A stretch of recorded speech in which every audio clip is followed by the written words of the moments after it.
All right, Andy, I thought today I would lead one segment with you. Go for gold. So I think it would be really Yarns with awesome. Janine, right here. Call me. Yeah, I thought it would be really awesome to talk about persuasion. Right. Because some people feel that the word persuasion might have a negative connotation. But to me, it doesn't have a connotation that's negative. Persuasion is a really important tool when you're negotiating with people or you're creating and collaborating. Because when you're working with people and you can see the win-win solution ahead of you, then if you can see the pathway to getting people there, persuasion is a positive thing because you're not manipulating, you're moving people to a common ground and a common win-win solution. Okay, what's the difference between persuasion and influence? Influence and persuasion are probably quite similar. Yep. If you're influencing someone, you're probably laying the groundwork for a preconsidered outcome. Predetermined notion, predetermined outcome. Yeah. Yep. So you would possibly have someone's intention behind influencing.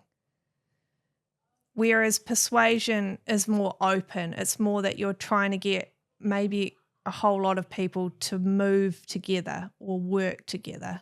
You're persuading them in a way that supports them.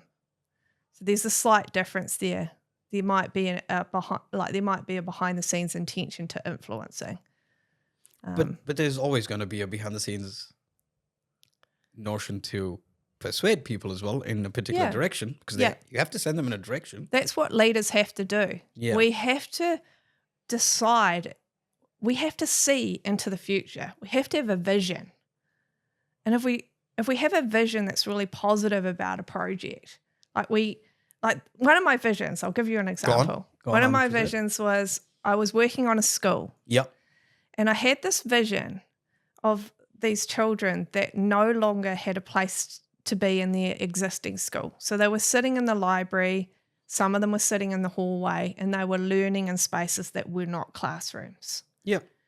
And we knew that there was about 100 kids that by the end of the year would be in that situation if we didn't get the school built. So every time I talked to people and we hit a roadblock, sometimes it was Auckland Transport, sometimes it was the council, sometimes it was a consultant that was working on ecology of the wetland that the school was on. They're just looking with their small vision of what they know and understand. So if you can open them up to a bigger vision, I would say to them, hey, can you imagine that your child next year wouldn't be able to go to school because they wouldn't have anywhere to sit in a classroom? So we're building the school. We need to open, because imagine if that was your child and they didn't have a classroom. And let's create a classroom for all these kids, these 100 kids, that they're going to be standing on the side of the road next year and they're not going to have anywhere to go. Yeah. And all of a sudden, people could connect. They could connect with being a child at school, the excitement of going to a classroom, having their own teacher, having their own space. Not a silly protocol of the library. Yeah, and imagining, and I'd say to them, imagine the playground, imagine coming here and your first day and you see all these exciting things that you want to play on, but we haven't got it ready.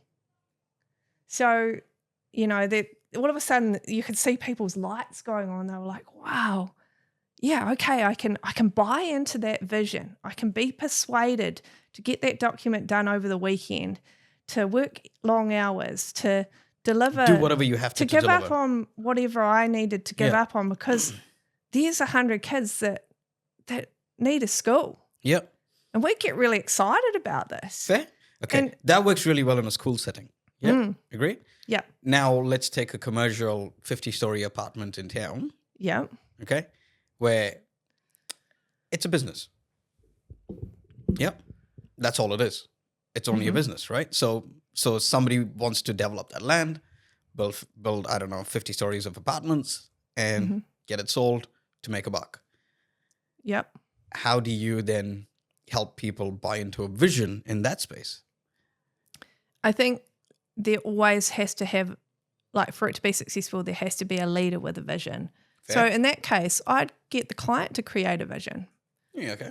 Because the client must have bought that piece of land because they could imagine people having their Sunday coffee, sitting in their apartment, reading their paper, looking out over the view, having a relaxed retirement, having their grandchildren come round to visit.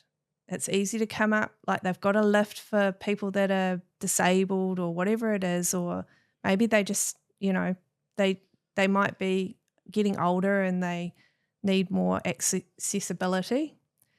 And that vision can be enough that it's an ease for people. Or maybe all the people that are buying those properties are ending their life or coming to their golden years, not ending their life, their golden years.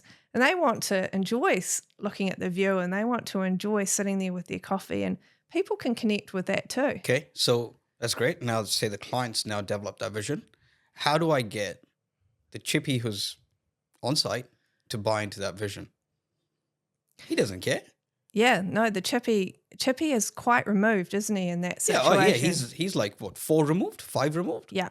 Yeah. So yeah, definitely. So 5 removed from that vision, and that vision doesn't always translate. No. Because the chippy on site would probably go, oh yeah, fuck another job, mate. I'm back on the tools. Get in here. Where's my next job tomorrow? Yeah. Gets the job done, gaps it. Yeah. I think you'll find everyone has a greater sense of wanting to commit to something that has a vision. So if you've if you've got too many layers between that vision and say your sub-trades on site, then that sub-trade might just want to have a greater profile with the main contractor. They might want to create a better relationship with the main contractor. Yeah. They might want to be seen for their performance. They might just want the project manager to come along and say, wow, you floated that concrete really nicely. I've never seen someone float it so nicely. And you did it in 24 hours, You did it to the program. Yeah. Well done, mate. Yeah. So as a project manager, you've got to shift your vision because the vision might not be right for one person, and you need to see for a group of people. What someone, and not in a way that's false. It has to be authentic.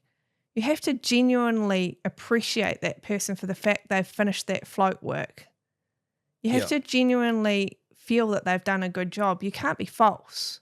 Yeah. But everybody has goodness in what they do somewhere.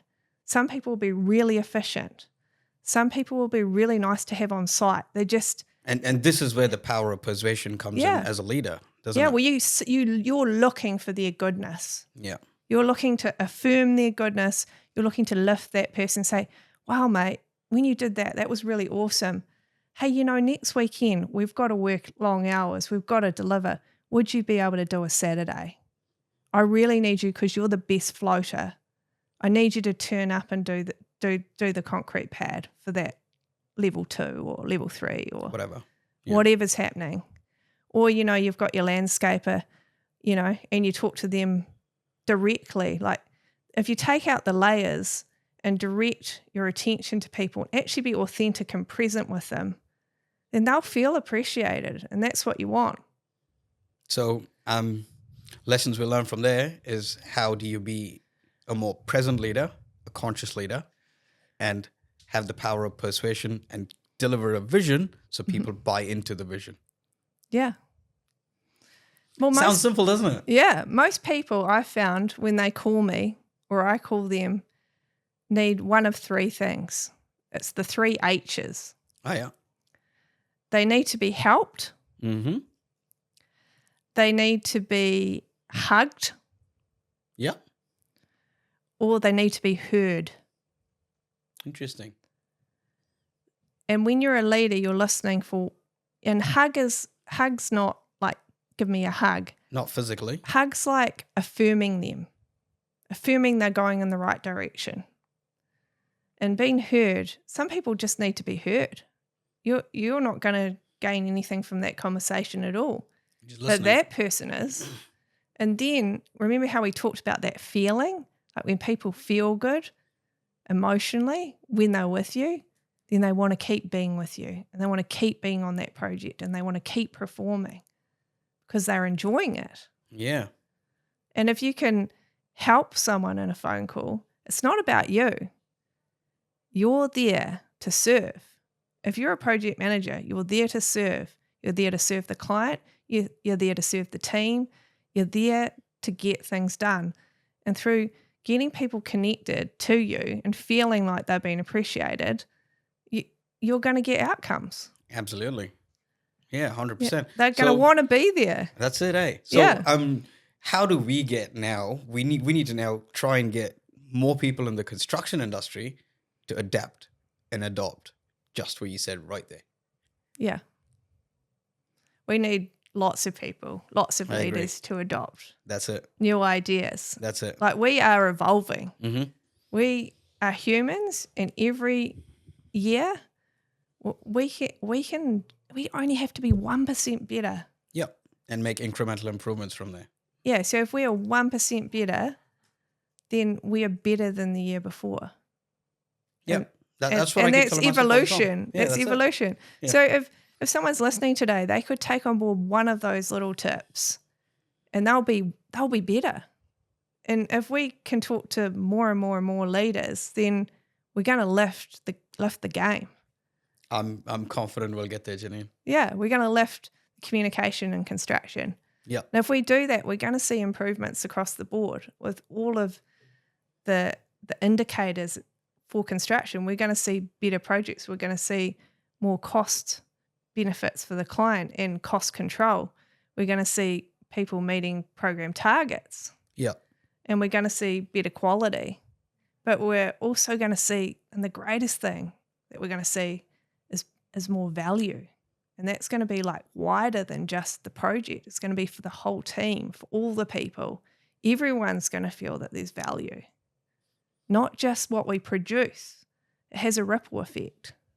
Janine, I absolutely love that vision. Let's talk about how we can make that happen. Shall we? Yeah, like it.